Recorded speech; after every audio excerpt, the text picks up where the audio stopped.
Senhor presidente, senhoras e senhores deputados, primeiro, eu gostaria de saudar o Diogo, o Pedro e o Silvio Corrêa, que dois deles se deslocaram de Maricá, e o Silvio e o Diogo e o Pedro de Bangu, para estarem aqui assistindo à vida parlamentar.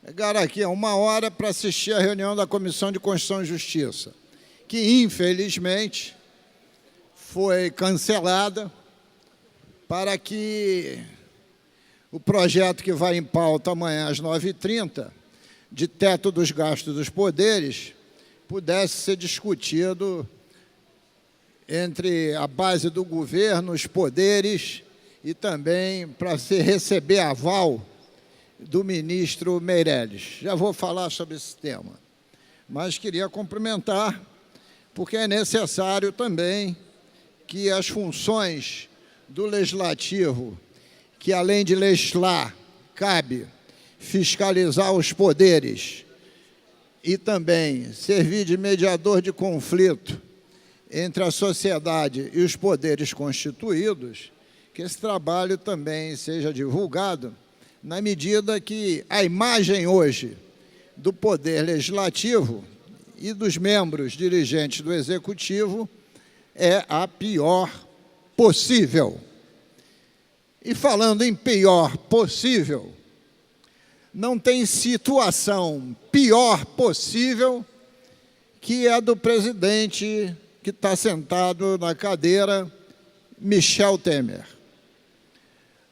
Há meses atrás, em nome da bancada do PSDB aqui na Assembleia, deputada Lucinha, deputado Silas Bento, deputado Carlos Osório, nós fomos explícitos em anunciar que o único caminho para o Temer era a renúncia.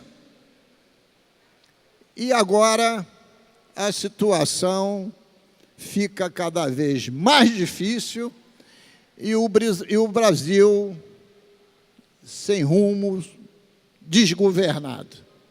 Ao ponto, senhor presidente, ao ponto que o senhor Renan Calheiros, figura polêmica e comprometido com a Operação Lava Jato, discursa no Senado anunciando a saída da liderança do PMDB. E ontem afirmou, deputado Paulo Ramos deve ter ouvido, que ele não poderia ser líder de um governo, de um presidente que está submetido às prisões de Curitiba, evidentemente se referindo ao senhor Eduardo Cunha. Isto mostra claramente o caminho do ralo que cada vez mais se dirige o presidente Temer. De outro lado, insisto que o PSDB, a nível nacional, retarda uma decisão que já devia ter tomado há muito tempo, que era sair do governo. Governo que jamais deveria ter participado. É injustificável, nesse momento histórico, que temos um presidente em exercício, denunciado por crime de corrupção no Supremo Tribunal Federal, que o partido ainda esteja dividido e indeciso sobre que caminho a tomar. Então, senhor presidente, eu queria aqui novamente demarcar o nosso campo de opinião. E não é meu em particular, é da bancada do PSDB, e aqui volto a explicitar, da deputada Lucinha, do deputado Carlos Osório e do deputado Silas Bento. Segunda questão, senhor presidente, é sobre o projeto do teto dos gastos. A bancada do PSDB aqui votou contra o pacote de maldades que o Executivo mandou para essa casa, contra o funcionalismo público e, muitas vezes, afetando também o conjunto da população fluminense, principalmente os menos favorecidos, quando se tratou do projeto de redução, deputado Carlos Osório, do bilhete único, que exatamente pega aqueles que mais necessitavam do subsídio ao bilhete único. Um governo pífio, um governo sem rumo, um governo que não tem nenhum planejamento estratégico, um governo submisso a Brasília e ao chefe do Executivo e ao ministro da Fazenda. O ajuste fiscal é um arroxo inominável contra o funcionário público. Mas está todas as leis de arroxo aprovadas. Quando chega a hora dos poderes apertarem o cinto, não pode votar o projeto. Por isso, nós vamos encaminhar a votação amanhã favorável ao projeto. Mas queria só fazer um alerta, senhor presidente. Quando você vai trazer a despesa primária liquidada de 2015, que eles, de forma capciosa, botaram despesa obrigatória primária, que é um conceito difuso, despesa obrigatória primária, de 2015, multiplicada pela inflação de 2015, levando isso como valor para 2018, deputado Carlos Osório, estão engolindo a inflação de 16 e a inflação de 17. A correção economicamente correta de 15 para 18 é você pegar de junho de 15 com a projetada de junho de 18. São 3 anos de inflação. Isso daria aproximadamente, se fosse em relação a 2015, 18,4%. 18,4%. Mas há de convir que nós deveríamos corrigir não é 2015, é 2016 que a despesa primária liquidada já está fechada. E se você corrige 2016 para 2018, você multiplica por 10%, 1,09 quebradinho. Que no fundo é parecido com o número que está lá. Mas despesa primária liquidada, e não esse número, esse nome capcioso, obrigatória, que tem uma definição no Manual do Tesouro de muitas interpretações. Eu estou chamando a atenção que nós vamos chegar para uma sessão amanhã, tem um projeto, está sendo negociado mudanças, e a gente até agora não conhece que mudanças serão essas.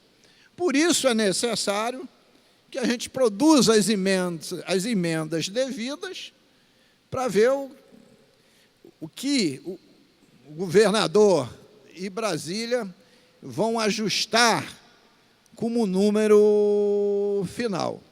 E é um teto provisório, porque ele só vale por 3 anos, prorrogáveis por mais 3. É um dispositivo do próprio projeto de lei.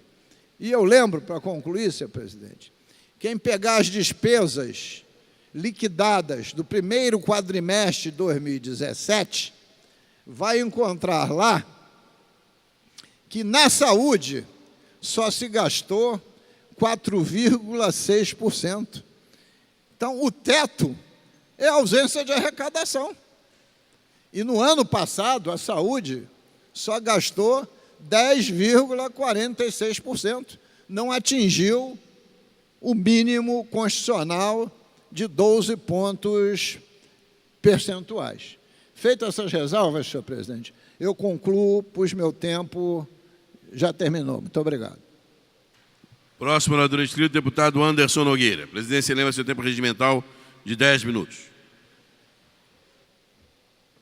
Ainda no ensejo das falas pertinentes do deputado Luiz Paulo, o projeto do teto, ele só faz sentido se ele buscar exatamente regular os gastos dos 2 poderes que mais gastam no Estado do Rio de Janeiro, Ministério Público e Tribunal de Justiça. Ministério Público e Tribunal de Justiça, eles usam, não parece que há crise por lá.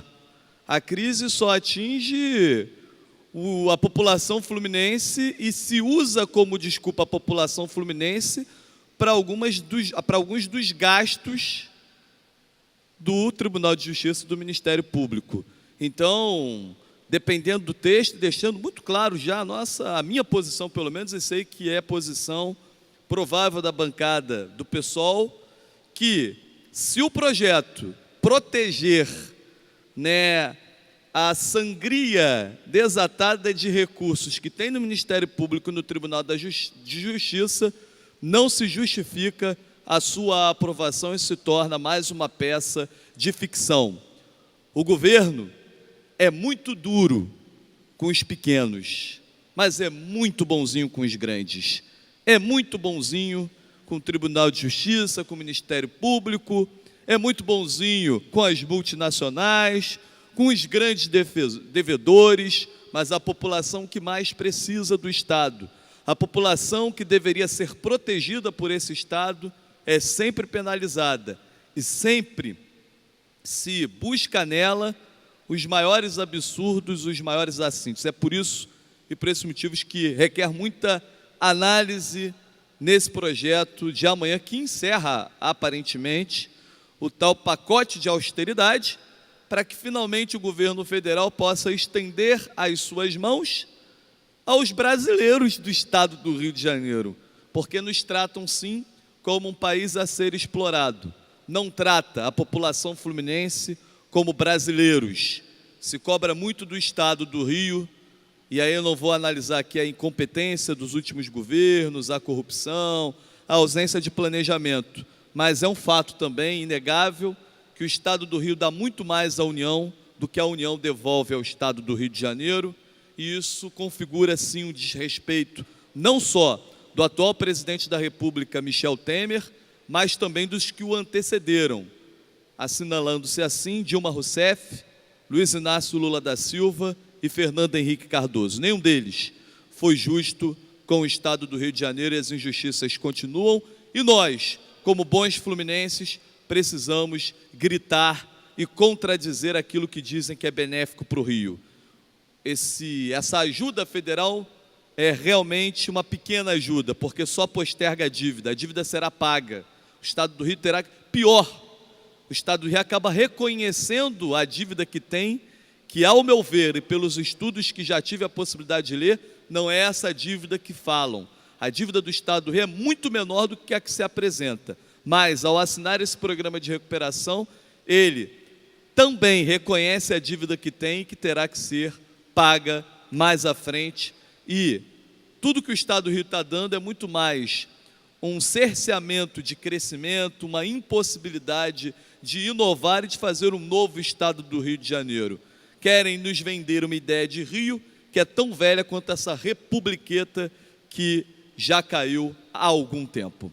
Mas eu estou muito preocupado, e hoje nós tivemos uma audiência, senhor presidente, pela Frente de Enfrentamento ao Câncer, quero fazer aqui o meu registro do meu fascínio pela deputada Ana Paula Rechuan, que tem realizado, deputado Paulo Ramos, um trabalho excepcional através da Frente de Enfrentamento ao Câncer, da qual eu estou lá como vice-presidente, e hoje nós tivemos mais uma audiência para falar de centro de diagnóstico de câncer, para falar sobre a questão do plano estadual de oncologia. O Estado do Rio tem muito que avançar, e aí vem a minha indignação, que é a paralisação das obras do Hospital do Câncer de Nova Friburgo.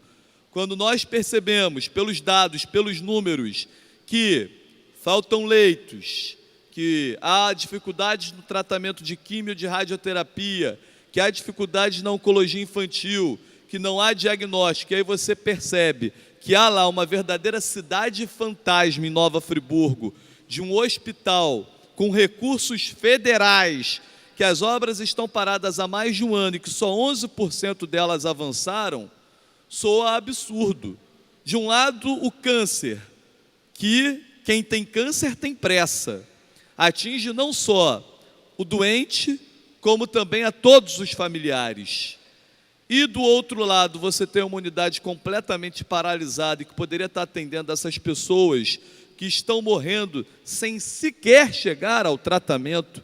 E aí, podem dizer que eu sou um deputado municipalista e sou apaixonado por Nova Friburgo, pela região serrana, mas o Hospital do Câncer em Nova Friburgo não servirá apenas a Nova Friburgo, tampouco a região serrana. Servirá a todo o estado do Rio de Janeiro, exatamente pelos números que se apresentam e pela dificuldade que o INCA tem na capital, que o Hospital dos Servidores tem em tantas outras unidades, que hoje não há espaço para atender a quantidade de pessoas que, infelizmente, tendem a aumentar justamente por conta da alimentação equivocada, do tabagismo, da poluição e de tantas outras situações que fazem aumentar o número de casos de câncer, não só no estado do Rio, mas no Brasil e no mundo.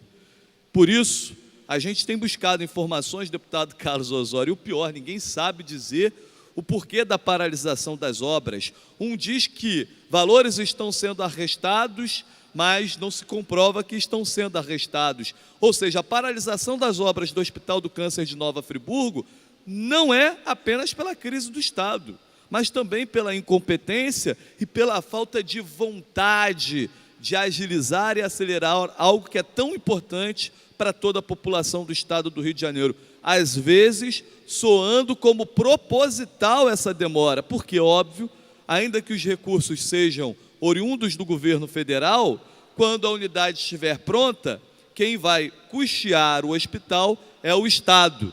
E aí parece que o Estado faz um certo pouco caso ou um freamento proposital, porque não quer depois de colocar recursos para que a unidade possa ter o seu funcionamento. É um elefante branco hoje, antes da inauguração, e também não quero que seja um elefante branco depois da inauguração. Por isso é preciso pensar também em soluções, reconhecendo aqui as dificuldades do Estado. E é preciso que a gente debata isso agora, que debata isso imediatamente, para a retomada urgentemente das obras e para que o seu funcionamento seja eficiente. Nesse sentido, no próximo dia 9 de agosto, foi deliberado hoje, a realização de uma audiência pública no auditório Nelson Carneiro, para descobrir a verdade. Qual é, afinal, a verdade sobre a paralisação das obras do Hospital do Câncer, que, pelos números, será provavelmente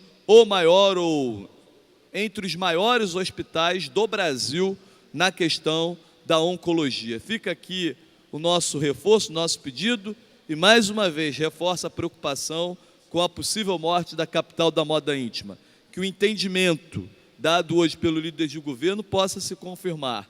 Se houver qualquer movimentação no Senado para a aprovação da consolidação dos incentivos fiscais, que a Casa possa analisar imediatamente, inclusive em sessão extraordinária, a questão da prorrogação do incentivo ao setor da moda, especialmente no polo de Nova Friburgo, e aí não posso esquecer o polo de Cabo Frio da moda praia, para que a gente mantenha aqueles empregos e que também faça a luta trabalhista, como sempre gosta de dizer o deputado Paulo Ramos. Obrigado, senhor presidente.